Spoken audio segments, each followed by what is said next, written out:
Israel Hamas की जंग का आज 19वां दिन। अब तक दोनों तरफ के करीब 7,000 लोगों की मौत। गाजा हेल्थ मिनिस्ट्री के मुताबिक गाजा में अब तक 5,791 फलस्तीनियों की जान गई, जबकि 16,000 से ज्यादा लोग जख्मी हैं। इजरायली हमले में वेस्ट बैंक में अब तक 96 फलस्तीनियों की मौत, जबकि 1,650 लोग बुरी तरह से जख्मी हैं। यूएन सुरक्षा परिषद में फलस्तीन के विदेश मंत्री रियाद अल मलिकी का बड़ा बयान। कहा, जब तक प्रतिनिधि अपना भाषण देंगे 60 बच्चों समेत 150 फलस्तीनी मारे जा चुके होंगे। फलस्तीन विदेश मंत्री का दावा, ज्यादा न्याय और अधिक हत्याओं से इजराइल सुरक्षित नहीं बनेगा। कोई भी हथियार या कोई संगठन इसकी सुरक्षा में योगदान नहीं देगा। यूएन महासचिव एंटोनियो गुटेरेस ने गाजा में तुरंत सीज फायर की अपील करते हुए कहा, गाजा में हो रहा है अंतर्राष्ट्रीय कानूनों का उल्लंघन। यूएन चीफ ने गाजा में ज्यादा मानवीय राहत पहुंचाने की अपील की। कहा, सशस्त्र संघर्ष में कोई भी पक्ष अंतर्राष्ट्रीय मानवीय कानून से ऊपर नहीं है। यूएन महासचिव एंटोनियो गुटेरेस ने कहा, 7 अक्टूबर को हुआ हमास का हमला किसी वैक्यूम में यानी अचानक नहीं था। फलस्तीन 56 साल से दम घोंटू कब्जे का शिकार रहा है। यूएन महासचिव के बयान पर भड़के इजराइल के प्रतिनिधि गिलाड एर्डन। कहा, एंटोनियो गुटेरेस यूएन की अगुवाई करने के लायक नहीं है, वो तुरंत इस्तीफा दें। गिलाड ने कहा, बच्चों, महिलाओं और बुजुर्गों की सामूहिक हत्या के अभियान के लिए यूएन महासचिव ने जो समझ दिखाई है वो यूएन का नेतृत्व करने के लिए उपयुक्त नहीं है। इजरायली विदेश मंत्री ने गाजा पर हमले की निंदा करने पर संयुक्त राष्ट्र महासचिव एंटोनियो गुटेरेस को घेरा, उनके साथ बैठक रद्द की।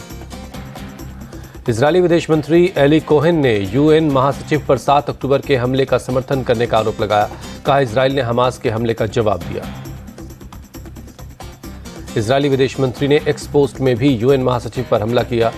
लिखा, बैलेंस अप्रोच के लिए कोई जगह नहीं, हमास का इस प्लैनेट से खात्मा करना होगा।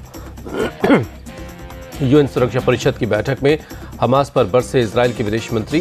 कहा, यह युद्ध हम पर थोपा गया, अपनी रक्षा करना इजराइल का अधिकार ही नहीं कर्तव्य भी है। इजरायली विदेश मंत्री ने कहा, यह सिर्फ इजराइल की लड़ाई नहीं बल्कि पूरी दुनिया के स्वतंत्र देशों की लड़ाई है। अमेरिकी विदेश मंत्री ने हमास के हमले की तुलना मुंबई हमले से की। कहा, मुंबई हो या इजराइल, बेकसूरों की हत्या जायज नहीं। एंटनी ब्लिंकन ने मध्य पूर्व की स्थिति पर सुरक्षा परिषद की मंत्रिस्तरीय बैठक को संबोधित किया। कहा, सुरक्षा परिषद उन सदस्य देशों की निंदा करनी चाहिए जो आतंकवादी समूहों को हथियार देते हैं, धन और ट्रेनिंग देते हैं। 50 बंधकों की रिहाई की कोशिश हुई फेल। इजराइल का हमास की शर्तें मानने से इनकार। हमास ने फ्यूल सप्लाई की शर्त रखी थी। इजराइल के पीएम से मिले फ्रांस के राष्ट्रपति इमैनुअल मैक्रों। हमास के खिलाफ अपना समर्थन जताया। पीएम बेंजामिन नेतन्याहू ने कहा, 7 अक्टूबर को हमास ने इजराइल पर युद्ध छेड़ दिया, जो कि 9/11 के बाद से दुनिया का सबसे भयानक हमला था। तेल अवीव में इजरायली राष्ट्रपति से मिले फ्रांस के राष्ट्रपति मैक्रों। हमास के खिलाफ जंग में दिया समर्थन। इजराइल के राष्ट्रपति इसहाक बोले, आग से खेल रहा है हिजबुल्लाह, युद्ध होने पर लेबनान को चुकानी पड़ेगी भारी कीमत। इमैनुअल मैक्रों ने कहा, इजराइल के लोगों का दर्द बांटने आया हूं। 7 अक्टूबर को यहां के लोगों पर हुआ आतंकी हमला। हमास के हमले में मृतकों और बंधकों के परिवार से मिले फ्रांस के राष्ट्रपति। परिवारों से जताई संवेदना। जमीनी हमले को लेकर इजरायली सेना के प्रमुख का बयान। जवानों को संबोधित करते हुए बोले, आईडीएफ ग्राउंड ऑपरेशन के लिए तैयार है। इजरायली हमले के बाद उत्तरी गाजा धमाकों से दहल उठा। जगह जगह से उठता दिखा धुआं। सेंट्रल गाजा पट्टी में एक आवासीय इमारत पर हमला हुआ। इजरायली हमले में 7 लोगों की मौत, कई लोग लापता हैं। गाजा के यूनिस खान में इजरायल ने बमबारी की। ऑयल डिपो में एयर स्ट्राइक के बाद लगी आग। इजरायली एयर स्ट्राइक पर फलस्तीन का दावा। इजरायली हमले में 28 लोगों की जान गई। वर्ल्ड हेल्थ ऑर्गेनाइजेशन का दावा, गाजा की करीब 2/3 स्वास्थ्य सुविधाओं ने काम करना बंद कर दिया है। हमास इजराइल जंग पर बोले उमर अब्दुल्ला। कहा, रोजाना बेगुनाहों को मारा जा रहा है। रूस पर प्रतिबंध लगे और इजराइल को छूट मिल रही है। फलस्तीन के समर्थन में शांतिपूर्ण प्रदर्शन नहीं करने दे रहा प्रशासन। महबूबा मुफ्ती की बेटी इल्तिजा का बयान। तमिलनाडु के कोयम्बटूर में जमात का प्रदर्शन। गाजा में इजराइल की कार्रवाई का विरोध किया। दिल्ली में आज राजस्थान बीजेपी कोर ग्रुप की बैठक। 76 उम्मीदवारों के नाम पर होगा मंथन। कोर ग्रुप की बैठक के बाद कल या 27 अक्टूबर को होगी बीजेपी की सीईसी की बैठक। उम्मीदवारों के नाम पर लगेगी मुहर। दिल्ली में आज कांग्रेस केंद्रीय चुनाव समिति की बैठक है। तेलंगाना के उम्मीदवारों के नाम पर लग सकती है मुहर। तेलंगाना में 64 सीटों पर उम्मीदवारों के नाम का ऐलान बाकी है। कांग्रेस ने 15 अक्टूबर को 55 सीटों पर नाम का ऐलान किया था। कांग्रेस महासचिव प्रियंका गांधी आज राजस्थान के झुंझुनू में चुनाव प्रचार करेंगी, रैली को संबोधित करेंगी। तीसरी बार राजस्थान आ रही प्रियंका गांधी। रैली में अशोक गहलोत और सचिन पायलट समेत तमाम बड़े नेता शामिल होंगे। रैली में बड़ी घोषणाएं कर सकती हैं प्रियंका गांधी। सूत्रों के मुताबिक कांग्रेस पहली गारंटी लॉन्च कर सकती है। केंद्रीय मंत्री प्रहलाद पटेल आज नरसिंहपुर में करेंगे नामांकन। नॉमिनेशन के वक्त केंद्रीय मंत्री नितिन गडकरी भी मौजूद रहेंगे। मध्य प्रदेश के सीएम शिवराज सिंह चौहान आज नर्मदापुरम में करेंगे चुनाव प्रचार। करीब 5 किलोमीटर लंबा रोड शो करेंगे। मध्य प्रदेश के ओरछा में सीएम शिवराज सिंह की जनसभा है। सीएम ने लोगों को संबोधित करते हुए कहा, मेरा एक ही संकल्प है, आपकी जिंदगी की परेशानियों को दूर करना। जनसभा में शिवराज सिंह ने लोगों को कहा जनता जनार्दन। बोले, जनता हमारी भगवान है, इसलिए मैं अपने भगवान को प्रणाम करता हूं। विजयदशमी के दिन रैली में शिवराज ने किया कन्या पूजन। मंच पर मौजूद लड़कियों के पैर धोए। शिवराज सिंह ने दिग्विजय सिंह और कमलनाथ के कन्या पूजन को नौटंकी कहने पर दिया करारा जवाब। कहा, यह सनातन का अपमान है, कांग्रेसी नेताओं को शर्म आनी चाहिए। राजस्थान सरकार के मंत्री प्रताप सिंह खाचरियावास का बीजेपी पर बड़ा आरोप। कहा, बीजेपी के नेता मुख्यालय में बैठकर दंगा करने की रणनीति बनाते हैं। खाचरियावास ने बीजेपी पर हिंदू मुस्लिम राजनीति करने का आरोप लगाया। कहा, बीजेपी चुनाव के समय हर बार धर्म के नाम पर मुद्दा बनाती है। टोंक में 31 अक्टूबर को नॉमिनेशन फाइल करेंगे सचिन पायलट। कांग्रेस के कई बड़े नेता शामिल होंगे। गुजरात के साणंद पहुंचे गृहमंत्री अमित शाह। कई विकास योजनाओं का उद्घाटन किया। मध्य प्रदेश में इंडिया अलायंस को फिर झटका। समाजवादी पार्टी के बाद जेडीयू ने भी अपने 5 उम्मीदवारों के नाम का ऐलान किया। एमपी में कांग्रेस के 3 नेता बीजेपी में शामिल हुए। ज्योतिरादित्य सिंधिया की मौजूदगी में पार्टी को ज्वाइन किया। अखिलेश यादव को पीएम पद का दावेदार बताने पर बीजेपी का तंज। मनजिंदर सिंह सिरसा बोले, इंडिया अलायंस में पीएम पद के कई दावेदार हैं। छत्तीसगढ़ के सीएम पर रमन सिंह का अटैक। कहा, 5 सालों में किसानों की कर्ज माफी का वादा पूरा नहीं किया। देश भर में धूमधाम से मनाया गया विजयदशमी का त्यौहार। बुराई पर अच्छाई की जीत के रूप में किया गया रावण, मेघनाद और कुंभकर्ण के पुतले का दहन। दिल्ली के द्वारका में पीएम मोदी ने किया रावण दहन। पीएम मोदी ने जय श्री राम का किया उद्घोष। पीएम ने कहा, हम श्री राम की मर्यादा भी जानते हैं और अपनी सीमाओं की रक्षा करना भी। पीएम मोदी ने कहा, अगली रामनवमी रामलला मंदिर में मनाई जाएगी। रामलला के विराजमान होने में बस कुछ वक्त बाकी बचा है। पीएम मोदी ने का निशाना। कहा, जो शक्तियां जातिवाद और क्षेत्रवाद के नाम पर मां भारती को बांट रही हैं, उनका दहन होना चाहिए। लाल किले के मैदान में दशहरा समारोह में शामिल हुई राष्ट्रपति द्रौपदी मुर्मू। देशवासियों की सुख समृद्धि की कामना की। लाल किले मैदान में रावण दहन समारोह में सोनिया गांधी भी शामिल हुई। दिल्ली के रामलीला मैदान में अभिनेत्री कंगना रनौत ने रावण दहन कार्यक्रम में शिरकत की। तीर चलाकर रावण का अंत किया। लाल किले के रावण दहन कार्यक्रम के 50 साल के इतिहास में पहली बार किसी महिला ने रावण दहन किया। कंगना ने लगाया जय श्री राम का नारा। दिल्ली के लाल किला मैदान में दहन से पहले गिरा रावण का पुतला।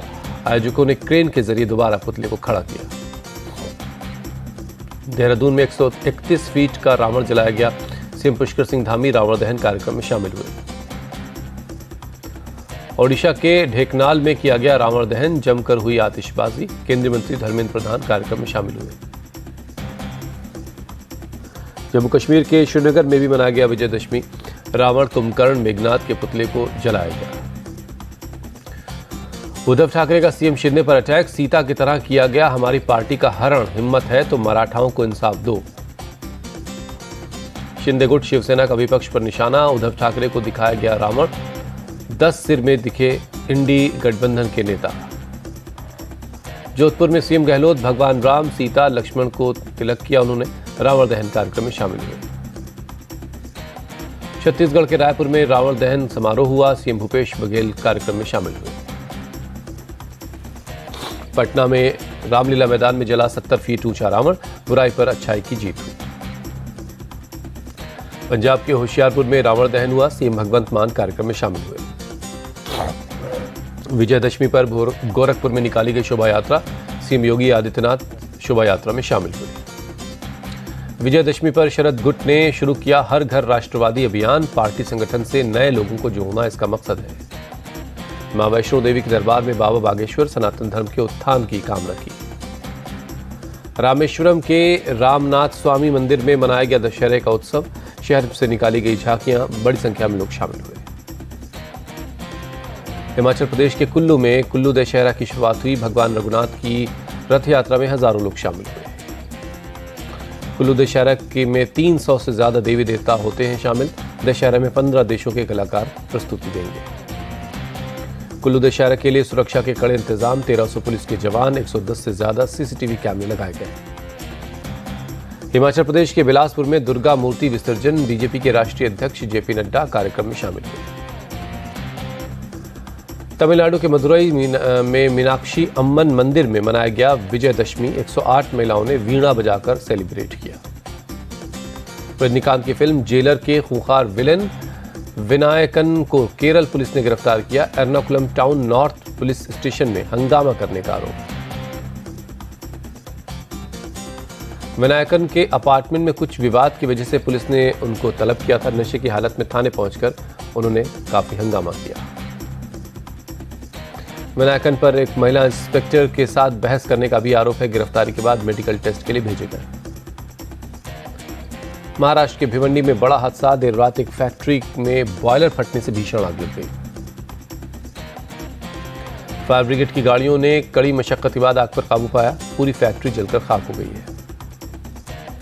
फैक्ट्री की आग में किसी के हताहत होने की खबर नहीं है। फिलहाल बॉयलर फटने की कारणों की जांच की जा रही है। कोयम्बटूर के सलेम में चलती बस में आग लग गई। देखते ही देखते बस जलकर खाक हो गई। आग से किसी यात्री को नुकसान नहीं हुआ है। कानपुर के फजलगंज थाना इलाके में गाड़ी के शोरूम में आग लग गई। 10 से 15 गाड़ियां जलकर खाक हो गई। गाजियाबाद के इंदिरापुरम में झुग्गियों में लगी आग। सिलेंडर फटने से आग तेजी से फैली। किसी के हताहत होने की खबर नहीं है। राजस्थान के उदयपुर में विसर्जन के दौरान बड़ा हादसा हो गया। पानी में डूबने से 2 लड़कों की मौत। रेस्क्यू टीम ने चलाया तलाशी अभियान। दोनों लड़कों के शव बरामद कर लिए गए हैं। कांग्रेस नेता की हत्या के मामले में 6 लोग गिरफ्तार। लंबे वक्त से चली आ रही थी रंजिश। कस्टम और भारतीय तटरक्षक बल की संयुक्त कार्रवाई। तमिलनाडु के मंडपम में से 4 लोगों को गिरफ्तार किया गया। तमिलनाडु के रामनाथपुरम में श्रीलंका के 8 मछुआरे पकड़े गए। मछुआरों के पास से प्रतिबंधित सामान भी बरामद हुआ है। बीएमआरसी का बड़ा फैसला। दिल्ली में प्रदूषण को कम करने के लिए 40 अतिरिक्त मेट्रो ट्रेन चलाई जाएगी। गांधीनगर के कलोल में डीएपी संयंत्र का उद्घाटन हुआ। गृहमंत्री मिश्रा कार्यक्रम में शामिल हुए। दशहरे के मौके पर air chief marshal VR Chaudhari ने एलओसी का दौरा किया। जवानों से मुलाकात की। ओडिशा में वीआरएस लेने वाले आईएएस वीके पांडियन को बड़ी जिम्मेदारी दी गई। 5T और नवीन ओडिशा के अध्यक्ष बनाए गए। नवाज शरीफ को मिली बड़ी राहत। तोशाखाना केस में 2 मामलों में जमानत मिली। पाकिस्तान ने गौरी मिसाइल का सफल परीक्षण किया। परमाणु हथियार ले जाने में सक्षम है गौरी। मैक्सिको में अलग अलग जगहों पर पुलिस पर हमला हुआ। 19 अधिकारियों की मौत। चीन ने रक्षा मंत्री ली शांगफू को पद से हटाने का ऐलान किया। पिछले 2 महीने से चल रहे थे गायब। वर्ल्ड कप में आज ऑस्ट्रेलिया और नीदरलैंड के बीच होगी टक्कर। दिल्ली में दोनों टीमें होंगी आमने सामने। दोपहर 2 बजे मैच शुरू होगा। साउथ अफ्रीका की बांग्लादेश पर बड़ी जीत। 149 रनों से हराया। साउथ अफ्रीका पॉइंट्स टेबल में नंबर 2 पर पहुंची। न्यूजीलैंड को तीसरे नंबर पर ढकेला। साउथ अफ्रीका ने पहले बल्लेबाजी करते हुए 382 रन बनाए। बांग्लादेश की टीम 233 रनों पर ढेर हो गई। क्विंटन डिकॉक ने जड़ी वर्ल्ड कप की तीसरी सेंचुरी। 174 रन की पारी के लिए प्लेयर ऑफ द मैच चुने गए। दक्षिण अफ्रीका के एडन मार्करम ने 60 रन बनाए। हेनरिक क्लासन ने 90 रनों की पारी खेली। बांग्लादेश की शुरुआत बहुत खराब रही। 81 रन के स्कोर पर आधी टीम पवेलियन लौट गई थी।